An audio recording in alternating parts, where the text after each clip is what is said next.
नमस्ते दोस्तों, आप लोग रेलवे की किसी भी एग्जाम की तैयारी कर रहे हैं तो इन महत्वपूर्ण सवाल को जरूर कर लीजिएगा। चलिए, सवाल आज हम सिंप्लीफिकेशन का 10 से 15 क्वेश्चन के बीच लिए हुए हैं।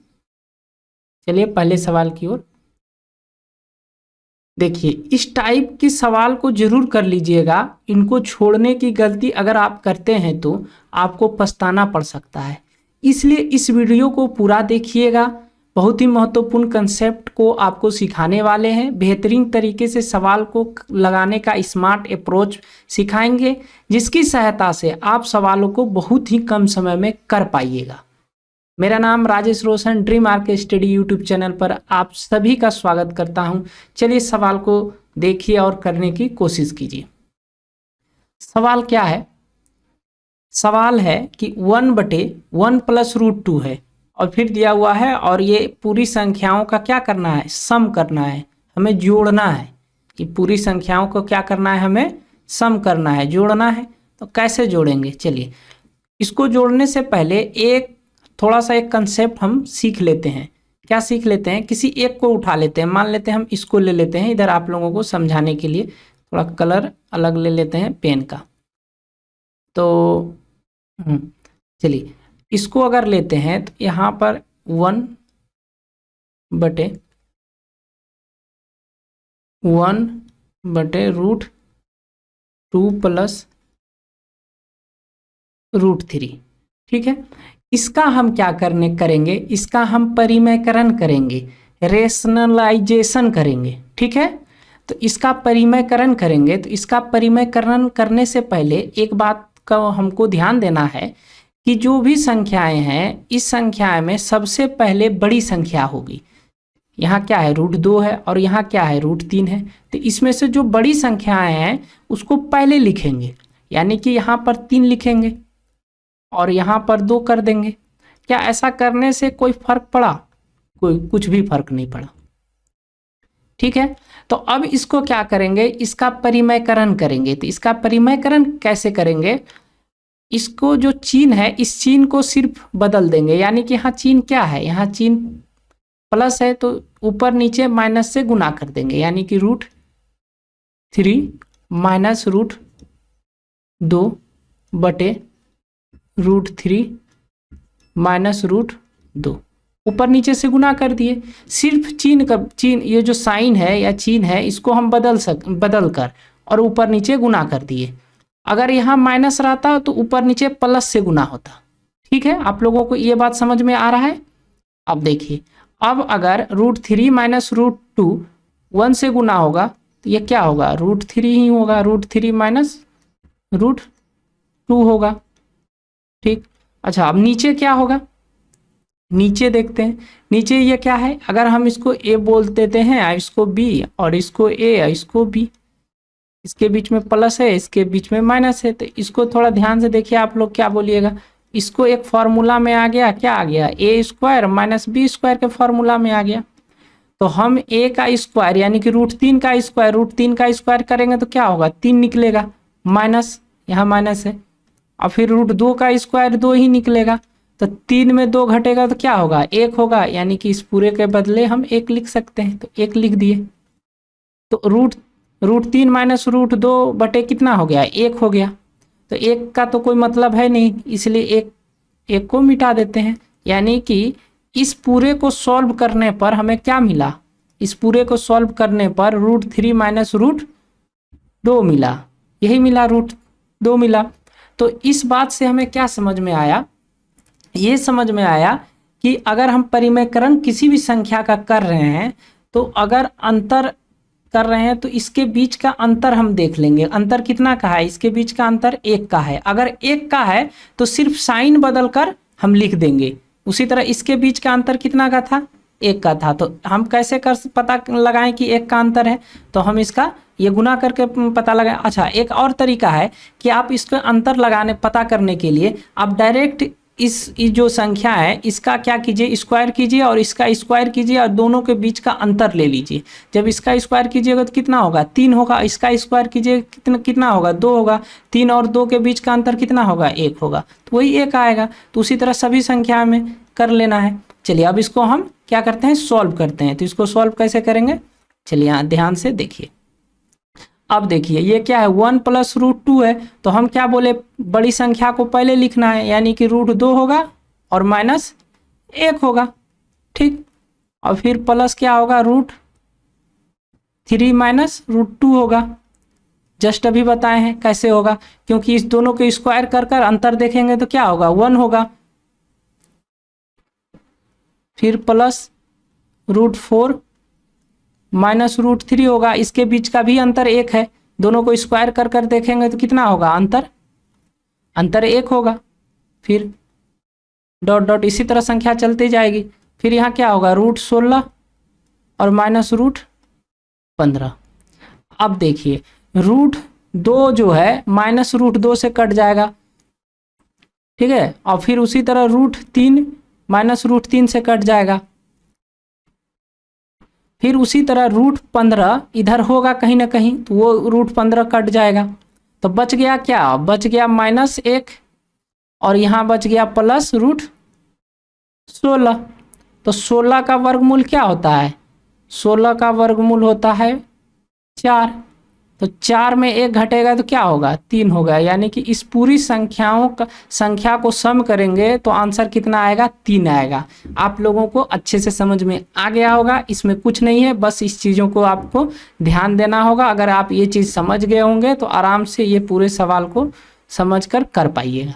ठीक है, चलते हैं अगले सवाल की ओर। अगला सवाल देखिए क्या है, अगला सवाल भी है, चलिए करते हैं। अगला सवाल कैसे करते हैं, देखिए इसका क्या करते हैं, एलसीएम लेते हैं। तो एलसीएम कितना होगा, x होगा, और x से 1 में गुना होगा x होगा, x में 1 जुड़ेगा तो क्या होगा, x प्लस 1 होगा, x प्लस 1 बटे x होगा, ठीक, ब्रैकेट। फिर x प्लस 1 1 से गुना होगा तो उतने होगा, और प्लस 1 जोड़ेंगे तो क्या होगा, ऊपर x प्लस 2 और बटे x प्लस 1 होगा। सेम उसी तरह x प्लस 3 हो जाएगा, और नीचे क्या हो जाएगा, x प्लस 2 हो जाएगा। सिमिलर उसी तरह x प्लस 4 हो जाएगा, और नीचे क्या हो जाएगा, x प्लस 3 हो जाएगा, ठीक है। तो यहाँ पर क्या होगा, x प्लस 1 से कट जाएगा, x प्लस 2 से कट जाएगा, और x प्लस 3 से कट जाएगा। बच गया क्या, बच गया x प्लस 4 और नीचे बच गया x, यानी इस सवाल का आंसर यही हो गया, x प्लस 4 बटे x, यानी ऑप्शन नंबर बी इस सवाल का सही उत्तर हो जाएगा। आप लोगों को समझ में आ रहा होगा अच्छे से। और सवाल को देखिए, हम जितना बताने में टाइम हमें लगता है, सवाल को करने में उतना टाइम नहीं लगेगा आप लोगों को। अगर सवाल को ढंग से आप समझ जाते हैं तो विदिन 10 से 15 सेकेंड में आप आराम से सवाल को कर पाइएगा। 10 सेकेंड तो काफ़ी बोल दिए, अगर समझ गए तो आप विदिन 10 सेकेंड के अंदर ही सवाल को कर पाइएगा, कर लीजिएगा आराम से, ठीक है। चलते हैं अगले सवाल की ओर। चलिए अगला सवाल भी देखिए। अगला सवाल क्या है,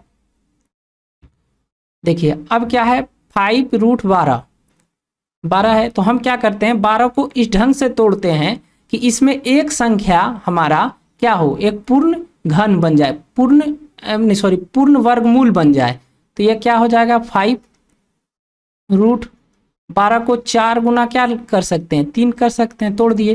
फिर उसी तरह हम 4 गुना 3 ही क्यों लिखें, क्योंकि हमें पता है कि वर्गमूल 4 का वर्गमूल निकल सकता है, कितना निकल सकता है, 2 निकल सकता है, इसलिए इस रूप में तोड़े हैं। नहीं तो आप लोग कुछ लोग कहिएगा 6 गुना 2 क्यों नहीं किए, 6 गुना 2 करने से हमें कोई फायदा मिलेगा, कोई फायदा नहीं मिलेगा, क्योंकि हमें वर्गमूल के रूप में इसको कन्वर्ट करना है फैक्टर को, ताकि हम लोग बाहर वर्गमूल निकाल पाए, ठीक है। सिमिलर उसी तरह 6 और ये क्या है, 27 है। तो 27 को हम क्या करेंगे, 9 तिया 27, 9 का वर्गमूल हमें पता है -4। अब क्या है, 75 को तोड़ेंगे किस में, 25 गुना 3, 25 का वर्गमूल हमें पता है। फिर कितना है, 192 को 64 गुना 3 लिख सकते हैं, 64 का वर्गमूल हमें पता है। तो अब 4 का वर्गमूल बाहर निकलेगा, कितना होगा, 2 निकलेगा, और 2 को 5 से गुना करेंगे तो कितना होगा, 10 होगा। तो अंदर कितना बच गया, अंदर बच गया सिर्फ √3। फिर अब 3 बाहर निकलेगा, 3 6 में गुना करेंगे तो कितना होगा 18। अंदर क्या बच गया, बस √3, यही बच गया, √3 ही बचा है बस। फिर क्या है, 25 को बाहर करेंगे तो कितना निकलेगा, 25 को बाहर करेंगे तो 5 निकलेगा, 5 में गुना 4 से करेंगे तो 20 होगा, यानी 20√3 होगा। फिर प्लस अब 64 का वर्गमूल निकालेंगे तो कितना बाहर निकलेगा, 8 निकलेगा, तो अंदर कितना बच जाएगा, √3 बच जाएगा। अब सबको क्या करते हैं, जोड़ लेते हैं, तो 10 √3, फिर प्लस 18√3 घटाओ 20√3 प्लस 8√3, सभी को जोड़कर और घटा लेते हैं। सभी को जोड़ेंगे तो 10 और 18 28, 28 और 8 कितना हुआ, 28 8 36 हुआ, 36 में 20 जाएगा तो कितना होगा 16, यानी कि 16√3 बचेगा। यानी इस सवाल का उत्तर क्या हो गया, 16√3। ऑप्शन नंबर डी इस सवाल का राइट आंसर हो जाएगा। आप लोगों को समझ में आ रहा है, आ ही रहा होगा, ठीक है। चलते हैं अगले सवाल की ओर। चलिए अगला सवाल कीजिए। ये तो काफ़ी सिंपल सवाल है, अगर आप लोगों को कंसेप्ट पता है तो आराम से सवाल बस देखते के साथ आंसर बता दीजिएगा क्या आंसर होगा इसका। तो देखिए, किसी भी संख्या के पावर पर अगर पावर 0 है तो वो संख्या का मान जो है वो 1 होगा। किसी भी संख्या पर पावर अगर 0 है, अगर कोई x संख्या है उस पर पावर अगर 0 है तो उस संख्या का मान कितना है, 1 है। अगर यहाँ पर एक है, एक संख्या पर भी पावर अगर 0 है तो उसका मान भी 1 होगा। अगर कोई संख्या 1 लाख है और उस संख्या पर पावर अगर 0 है तो भी उसका मान 1 होगा। तो इससे हमें क्या सीख मिला, इससे हमें ये सीख मिला कि इसके अंदर कुछ भी मान हो उससे हमें कोई मतलब नहीं है, इस पूरी संख्या के ऊपर क्या पावर है, 0 पावर है। तो 0 पावर है मतलब इस संख्या का मान कितना हो गया, 1, यानी इस सवाल का आंसर क्या हो गया, 1। ऑप्शन नंबर डी इस सवाल का राइट आंसर हो गया। क्या था, कुछ नहीं था सवाल में। चलिए अगले सवाल की ओर चलते हैं। देखिए सवाल नंबर 5 को, यदि a बराबर 5 है तो √4a² - 4a + 1 + 6a का मान ज्ञात कीजिए। ये आपके ग्रुप डी 2022 में पूछा गया प्रश्न है। चलिए कीजिए। चलिए हम बताते हैं कैसे होगा सवाल को। देखिए इतना संख्या को देखकर हमें ध्यान में आया कि इस पूरे इतना संख्या को हम इसको a + b के फॉर्म में हम लिख सकते हैं। इसको क्या कर सकते हैं, a + b के फॉर्म में हम लिख सकते हैं। तो इसको हम a + b के फॉर्म में लिखते हैं। तो कैसे लिखेंगे, इसको हम इस तरह लिख सकते हैं, 2a - 1 का होल स्क्वायर के फॉर्म में लिख सकते हैं। और फिर बाहर में क्या बच जाएगा, 6a बच जाएगा। और जब ये इस पर स्क्वायर है, ये रूट है, तो स्क्वायर रूट से ख़त्म हो जाएगा। तो बच गया क्या, बच गया 2a - 1 + 6a। तो जोड़ेंगे तो कितना होगा, 8a और -1। a का मान हमें क्या है, a का मान बता रखा है 5 है, यहाँ 5 रखेंगे तो 8 पंचे 40 हो गया। 40 में 1 घटेगा, क्या हो गया 39। इस सवाल का आंसर क्या निकल गया, 39। काफ़ी सिंपल सवाल था, हो गया आराम से। देखिए अगर आप लोगों को लगेगा कि हम ये जो है इसका हम ये क्यों करेंगे, हम डायरेक्ट वैल्यू इसका रख देंगे 5, तो कर सकते हैं, कोई दिक्कत नहीं है। लीजिए करके बता देते हैं। अगर यहाँ हम 5 रखते हैं तो 5 रखेंगे तो 5 का स्क्वायर कितना होगा, 25। 25 × 4 करेंगे कितना होगा, 100 होगा, 100 हुआ। फिर यहाँ 5 रखेंगे कितना होगा, 20 होगा, माइनस का 20 प्लस का 1 और प्लस कितना है, 6a है, a के जगह पर 5 रहेगा, 6 पंचे 30 हो गया। फिर 100 में 20 घटेगा, 80 होगा, 80 में 1 जुटेगा, कितना होगा, 81 होगा, 81 होगा। और प्लस इधर क्या है, प्लस 30 है। 81 का वर्गमूल कितना होता है, 9 होता है। और 30 और 9 कितना हुआ, 39। सेम आंसर आया। लेकिन ये सवाल आपको तब दिक्कत देने लगेगा जब ए का मान कुछ बड़ा हो, जैसे 37 हो, 49 हो, 50 हो, 101 हो, तब उस समय आप इसको एक मान लीजिए 57 है, 67 है, 95 है, 95 का आपको तो स्क्वायर पता नहीं है, मान लीजिए 67 का स्क्वायर पता नहीं है, तो उस समय आपको दिक्कत होगा। इसलिए ये बेस्ट है, ये जो पहले बताएं कि इसका क्या करना है, a प्लस बी के फॉर्म में कर लेना है और यहाँ पर लास्ट में इसका a का मान रख कर और आंसर बता पाइएगा। ठीक है, चलते हैं अगले सवाल की ओर। सवाल नंबर 6, सवाल नंबर 6 देखिए, ये भी काफ़ी सिंपल सवाल है। क्या है, रूट है, रूट प्लस फिर रूट है फिर प्लस है, इसी तरह ये इन्फिनाइट तक जा रहा है। अगर इस टाइप का सवाल मिले तो करना क्या है, जो संख्याएं हैं इसके अंदर क्या है, संख्या 2 है, इसके अंदर संख्या 2 है, तो इसका क्या करेंगे, इस 2 का गुणनखंड करेंगे इस ढंग से कि इस दोनों का गुणनखंड के बीच का अंतर 1 आना चाहिए। क्या आना चाहिए, 1 आना चाहिए। और इस सवाल का आंसर कितना हो गया, 2 हो गया। अच्छा, 2 ही क्यों हुआ इस सवाल का आंसर, क्योंकि इस पूरी संख्या में +2 +2 +2 यानी कि प्लस चल रहा है, इसलिए इस दोनों गुणनखंड में जो सबसे बड़ा गुणनखंड है वही इस सवाल का आंसर हो गया। अगर ये माइनस रहता कि -2 माइनस फिर √2 माइनस √2 इस तरह रहता तो आंसर क्या आ जाता, 1 आ जाता, छोटा वाला आंसर आता। अगर प्लस है तो बड़ा वाला आंसर आया। ठीक है, आंसर ऑप्शन नंबर बी सवाल का सही उत्तर हो जाएगा। चलिए क्वेश्चन नंबर 7 देखिए, सेम उसी तरह का सवाल है। चलिए 56 का क्या करेंगे हम, इसका हम गुणनखंड कर देंगे। तो गुणनखंड करेंगे तो 8 × 7 कर देते हैं। और हमको ये भी ध्यान रखना है कि इस दोनों के बीच का अंतर क्या करना है, 1 निकालना है। तो 1 आ गया और इसमें से जो बड़ी संख्या है वही हमारा आंसर हो गया, यानी कि ऑप्शन नंबर इस सवाल का डी क्या है, राइट आंसर हो गया इस, हाँ राइट आंसर हो गया ऑप्शन नंबर डी इस सवाल का। अच्छा, डी ही क्यों हुआ, क्योंकि हमें पता है प्लस है, अगर ये माइनस रहता तो छोटा वाला आंसर हो जाता, इसमें तो कुछ था नहीं। चलिए सेम उसी तरह का फिर एक सवाल ले लिए ताकि आप लोगों को कंसेप्ट अच्छे से क्लियर हो जाए। 30 का गुणनखंड करेंगे तो क्या हो, 6 × 5 लिख सकते हैं और इस दोनों के बीच का अंतर कितना, 1 आ गया। तो अब हमें क्या है, आंसर कितना आ गया, 6। इस सवाल का करेक्ट आंसर क्या हो गया, ऑप्शन नंबर 6। हमें क्या करना है कि जब भी इस फॉर्मेट में सवाल मिले तो पहले वो संख्या को लिखना है, लिखकर उसका गुणनखंड करना है इस ढंग से कि उस दोनों गुणनखंड के बीच का अंतर 1 आना चाहिए।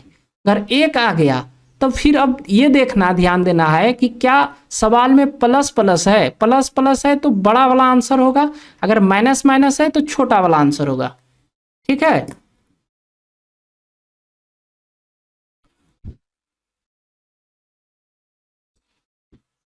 चलिए नेक्स्ट सवाल की ओर चलते हैं। सवाल नंबर 9 कीजिए। चलिए सवाल नंबर 9 को करते हैं। अब देखिए यहाँ क्या है, यहाँ पर दशमलव है, दशमलव को भूल जाते हैं, सिर्फ 4 को देखते हैं। 4 का वर्गमूल कितना होगा, 2 होगा। फिर अभी 4 का वर्गमूल कितना होगा, 2 होगा। अब दशमलव को देखते हैं, दशमलव कितने संख्या के बाद दशमलव है, 1 2, तो 2 के बाद है, 2 को पहले लिख लेते हैं। क्या करते हैं, 2 को लिख लेते हैं। अच्छा, वर्गमूल है तो इसलिए 2 से क्या करते हैं, भाग दे देते हैं। भाग देंगे तो कितने बार में जाएगा, 1 बार में। 1 बार का मतलब है कि बाहर जो संख्या निकला है वो संख्या 1 अंक के बाद उस संख्या में दशमलव लगा देना है। ठीक है, फिर बीच में क्या है, प्लस है। फिर अब दशमलव को भी भूल जाना है। अभी देखना है 144 का वर्गमूल कितना होता है, 144 का वर्गमूल 12 होता है।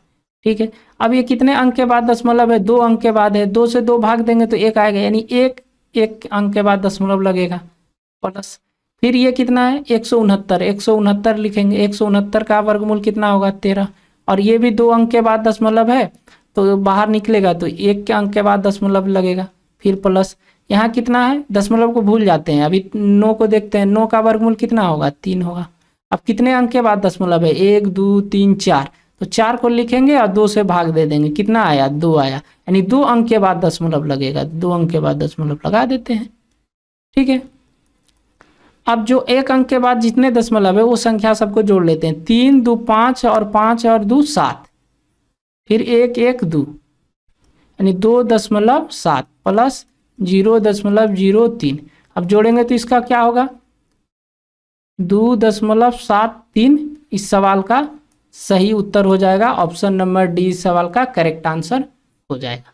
ठीक है, चलते हैं अगले सवाल की ओर। सवाल नंबर 10।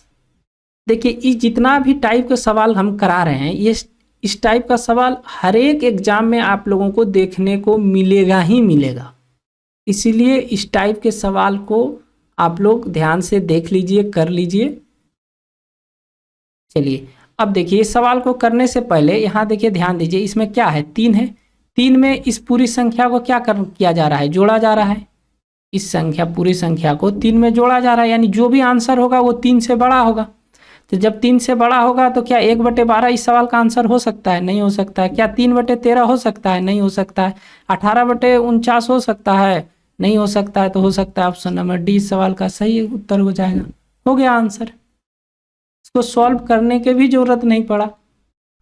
चलिए सॉल्व कर लेते हैं, सॉल्व कर लेते हैं, सॉल्व करते हैं। 3 + 1/1 + 1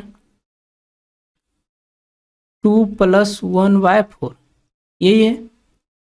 ठीक है, अब देखिए इसको सॉल्व करते हैं तो ये क्या होगा, 2 × 4 करेंगे 8 होगा, 8 में 1 जुड़ेंगे तो कितना होगा, 9 होगा। 9 बटे कितना हो जाएगा, 4 हो जाएगा, यानी इस पूरे के बदले क्या हो गया, 9/4। तो 4 ऊपर चला जाएगा।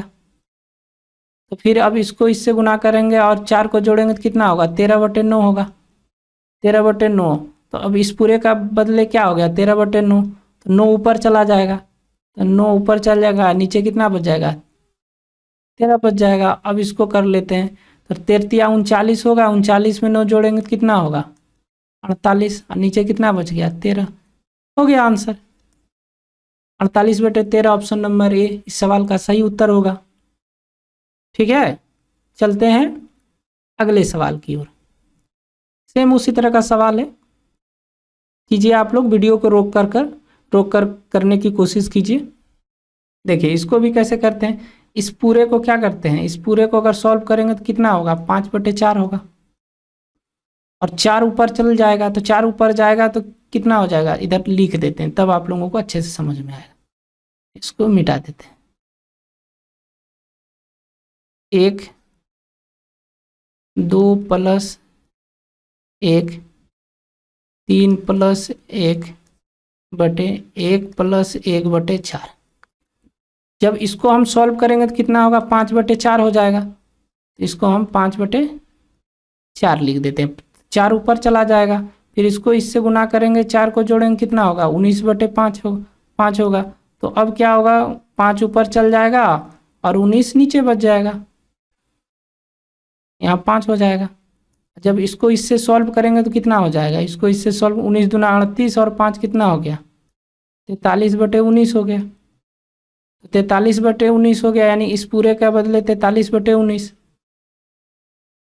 तो 43/19, 19 ऊपर चल जाएगा, यानी 19/43 इस सवाल का सही आंसर ऑप्शन नंबर ए हो जाएगा।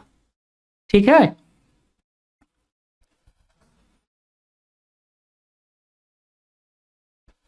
चलिए 12 नंबर सवाल कीजिए।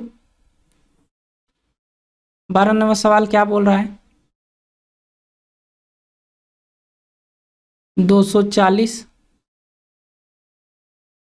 भागा 5/1/4 1/5 और 1/3। जब इसको इसमें भाग देंगे तो 3 ऊपर चला जाएगा, क्योंकि हमें पता है कि x भागा अगर y रहे तो इसको हम इस रूप में लिख सकते हैं, x/y के रूप में। ये पता है ना आप लोगों को, पता नहीं है तो जान जाइए। तो अगर हम इसको 1/3 लिखेंगे तो 3 ऊपर चला जाएगा, तो 3 ऊपर चल जाएगा तो कितना हो जाएगा, 15 हो जाएगा। ये कितना हो जाएगा, 15 हो जाएगा। फिर ये क्या हो जाएगा, 1/15, 15 ऊपर चल जाएगा तो 15 × 4 = 60 हो जाएगा, यानी इस पूरे के बदले क्या हो जाएगा, 60 हो जाएगा। अब फिर ये 60 हो गया तो 1/60 हो गया, फिर 60 ऊपर चला जाएगा तो कितना हो जाएगा, 60 गुना 5 करेंगे कितना हो जाएगा, 300 हो जाएगा। तो यानी कि 300 हो गया। इसको लिख सकते हैं 240/30, 300, 0 से 0 खत्म, 24/30, 6 से भाग देंगे तो कितना बार में जाएगा, 6 चौके 24, 6 पंचे 30, यानी इस सवाल का आंसर हो गया 4/5। ऑप्शन नंबर सी इस सवाल का सही उत्तर हो जाएगा। आप लोगों को समझ में आ रहा होगा। चलिए अगले सवाल की ओर चलते हैं। चलिए ये सवाल कीजिए। ये सवाल काफ़ी अच्छा है, हर एक एग्जाम में आप लोगों को देखने को मिलता ही होगा। देखिए इस पूरी संख्या को क्या करना है, जोड़ना है, सम करना है। तो एक फॉर्मूला, एक कंसेप्ट हम आप लोगों को समझा देते हैं। सम बराबर जो होता है 1/डिफरेंस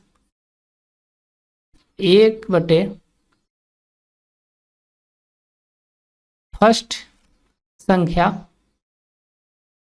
माइनस लास्ट संख्या। ये कब लगेगा, जब यहाँ पर हम देखेंगे कि 1 1 1 1, यानी कि अगर 2 2 है तो सब में 2 2 होना चाहिए। फॉर्मेट अगर इस टाइप का है तो ये फॉर्मूला आप आराम से लगा सकते हैं। चलिए लगाते हैं। तो 1/बटे डिफरेंस अब किसके बीच में देखना है, इसके बीच में देखना है। डिफरेंस कितना है, 1 है। फिर 1/, फर्स्ट संख्या कितना है, 1 है, माइनस लास्ट संख्या कितना है, लास्ट संख्या 10 है। इसको सॉल्व कर लेते हैं।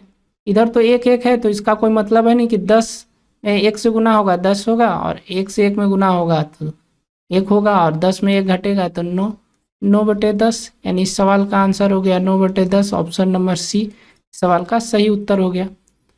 चलिए ये भी सेम उसी तरह का सवाल है,